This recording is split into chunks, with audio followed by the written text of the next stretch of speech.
I'm Sam Robinson. And I'm Izac Mersman. And today we'll be talking about smoking bans in restaurants and if it should be the government or the state who decides them. I'm here to tell you why the restaurant owners should decide if there are smoking bans or not. And I'm here to tell you why the government should be able to decide if there's smoking bans in restaurants. The purpose of government for our issue is individual rights, because there are certain rights that the government should protect for all people. Smoking bans in restaurants is an issue dealt with through the state government because the restaurants are in each state. Smoking bans in Michigan were passed on May 1st, 2010 by Jennifer Granholm. You are not allowed to smoke in any public restaurant.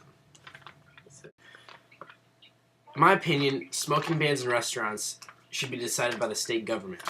One of the reasons I feel this way is the secondhand smoke created by the smoking in restaurants. 600,000 people a year die from secondhand smoke, and it's something that should not be taken lightly. A recent data collected in Wisconsin from July of 2013, there's been a 36% decrease in the secondhand smoke of the respiratory systems in over 531 Wisconsin bartenders a year after the smoking bans were implemented in the bartenders' bars. Not only the guests of the restaurants, but the employees as well, are at great health concerns after working in smoky conditions all day. Heart attack hospitalizations fell on average of 15% after communities passed bans on smoking in restaurants. In my opinion, smoking bans should be decided by the restaurant owner instead of the government. From recently collected data, 75% of restaurant businesses have dropped since the smoking ban.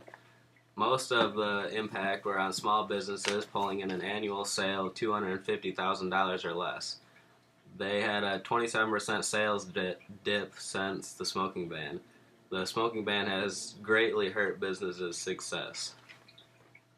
Live from underwater, we are here with Sydney Meath. And we're going to be asking Sydney what she thinks about smoking bans in restaurants. Sydney, tell me, do you think smoking bans in restaurants should be the government's decision to make or the restaurant owners themselves? I think that it should be up to the restaurants themselves because it's their business and it's not. I mean, it is the government's, but it just should ultimately be up to them. Sydney, thank you. Thanks for having me. It was a pleasure being on your show. Back to you in the studio. This political cartoon shows how the people that are for letting business owners decide if there should be a smoking ban in restaurants are putting themselves at great risk of secondhand smoke.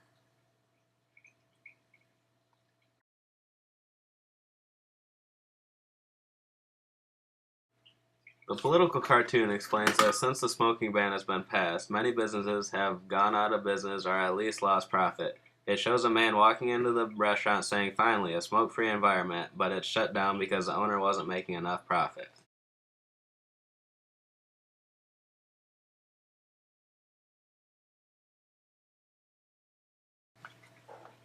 The core democratic value I'm using to support my position is the common good of all people. Americans have a right to life, and they have a right to sit in a restaurant without being surrounded by harmful secondhand smoke. The government has the right to ban something that would get in the way of somebody's right to life, which would be the secondhand smoke created by the smoking in restaurants.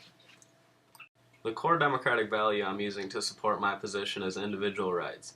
I believe it should be up to the business owner to decide if smoking is allowed in his building. It is his property and his ownership, so he should decide if it is allowed or not.